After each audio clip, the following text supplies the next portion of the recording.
sister has always had a soft heart, as soft as sweet bread. She cried after the old woman, despite everything, maybe because of everything.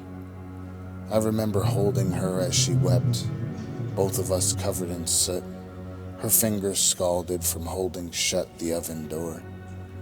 After the tears, she was quiet.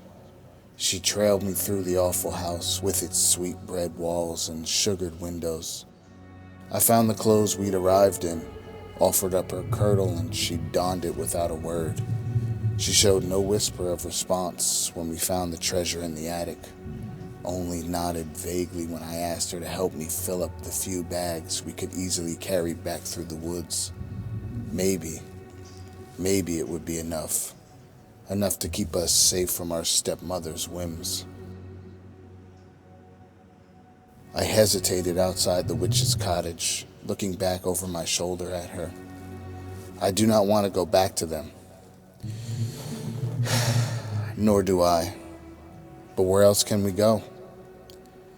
She wrung her fingers together in front of her skirt, eyes downcast and her teeth digging into her lower lip.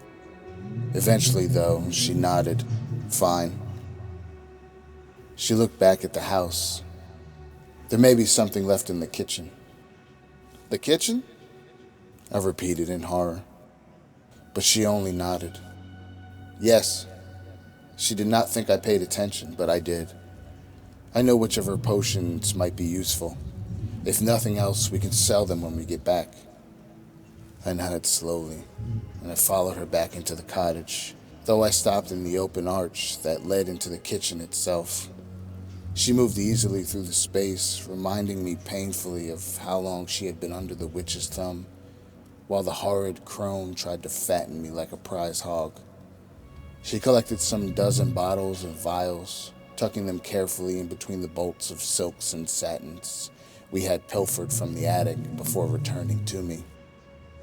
Let us go.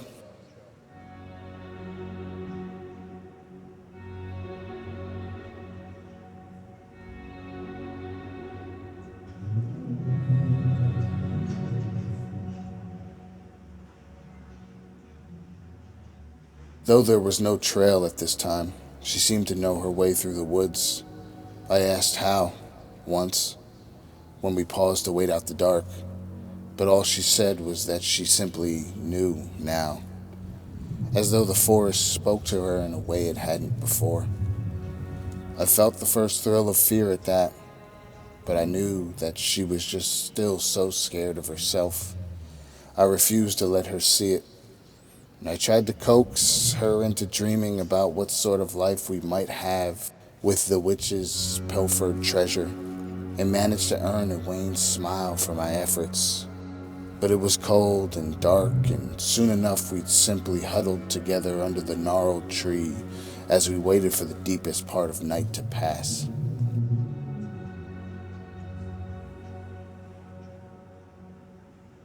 When grayish dawnlight began to filter through the leaves, she was first to stand. She had gone quiet again, and only answered me with faint hums and single words as we continued on our way. She seemed more comfortable to be leading us now, but something in the set of her shoulders reminded me of something I could not quite name. Eventually, I lapsed into her silence.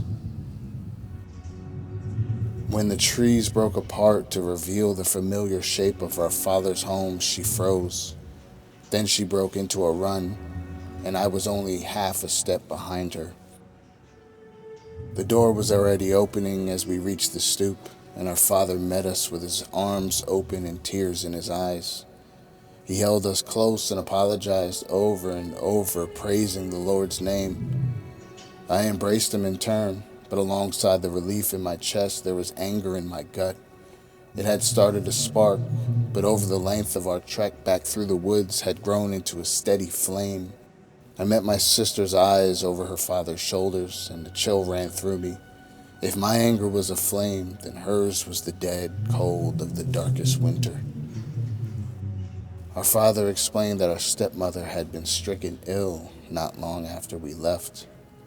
She was in her room now, asleep, and had been for days. He did not expect her to recover, though he had been following the physician's orders as best he could. "Perhaps she'll rally to see you," he offered us hopefully. When neither of us answered, he sighed and dragged his hand down his thick beard. There was more gray in it than I remembered.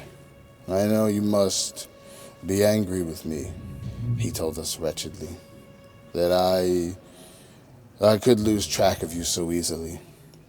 It is an unforgiving failing in a father." "Lost?" I started slightly at the sharp edge in my sister's voice. Our father did too. She had always had a soft voice to match her heart. "We were lost?" she repeated, staring at him intently. Our father stared back, eyes wide with a hint of fear. "Lost," he confirmed at last in little more than a whisper. I dropped my eyes, unable to continue to look at him. My sister did not. She stood from a small table. "We will go see her then." I blinked, startled both by the sudden movement and the conviction in her voice, but I followed her into our stepmother's sick room. That flame of rage flickered a little higher in my chest, and I found that I could not make myself move more than 2 steps inside the door. My sister knelt beside the hateful woman and smoothed the hand over her brow in a gesture so tender it made me want to break something. "Here." She tipped one of the witch's vials against her lips. "This will help." I almost reached out to stop her, but as though she sensed the movement, she held a staying hand back toward me. When the vial was empty, she stood and brushed her hands down the front of her skirt. She did not look at me as she left the room. I hesitated a moment longer behind her, staring at the woman who had left us to the wood and the wild. Already, her breathing seemed easier. Anger and love for my sister roared, twin flames in the center of my chest. She had always borne such a soft heart. Our stepmother was awake and lively within a day. She was mollified enough by the offerings of the treasure we had stolen away. With that she simpered and even summoned up some mockish tears through which to tell us she was so sorry we had been lost to the wood. My rage burned hotter and my sister grew colder. "We should celebrate your return," our stepmother exclaimed, a shawl wrapped around her shoulders, but no sign of her illness remaining. "What do you wish for supper, my darlings?" "Sweetbread." I jerked around to stare at my sister, eyes wide and mouth agape. She did not so much as glance at me, but I felt her hand take mine under the table. She smiled at her stepmother, and my throat went dry. "But you are still recovering, stepmother." "I feel quite well, all things considered. I shall make it," she offered gently. I could have stopped her then, could have clutched her hand in mine and dragged us out. We could have taken the treasure and left. It had been foolish of me to think there was nowhere for us to go. We might go anywhere. Seeing our father again, hearing him refuse to admit what they had done, made me sure of that. But my sister looked at me, just for a moment, and the ice in her gaze froze me to my chair. She did not look for permission, but I nodded shakily away. Our stepmother exclaimed, "What a good, kind girl she was," and she moved into the kitchen. Soon enough, the cloying smell of baking sweetbread hung thick in the air. It was all I could do not to gag. My sister served the plates while the bread was still steaming gently, even drizzling the last of our honey stores over our parents' potions. "We can get more at the market now," she said with a hollow little laugh. Our stepmother agreed happily, though our father hesitated a moment before doing so himself. He was watching my sister with a faint wariness as she took the seat behind me. "Go on, then. Let us eat." They did. We sat in silence. It took our stepmother first, a faint cough, a furrow in her brow. She looked up with confusion, which changed quickly to a horrified realization as she stared at my sister. You! Our father choked. I looked away, squeezing my sister's hand tight where she had once more taken it beneath the table. We were desperate, he strangled out, reaching for her pleadingly. I did not want to. She made me. My sister shook her head. You let her.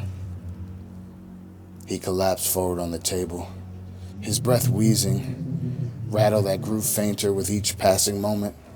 Our stepmother tried to lunge for us, but her legs gave out and she sprawled across the floor. A scarlet trail like candied jam trickled from the corner of her mouth. You! She gasped again, glaring balefully up at my sister. You little witch! They both began to convulse.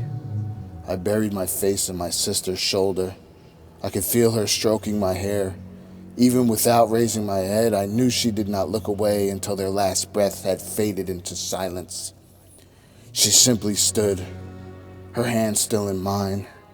We were both silent as we gathered up our bags, still unpacked by the front door, and stepped out into the cool evening. You are afraid. I swallowed. Yes. She smiled at me, squeezed my hand again, and all I felt was cold. You don't need to be. I will protect you. My sister has always had a soft heart, soft as poisoned sweet bread.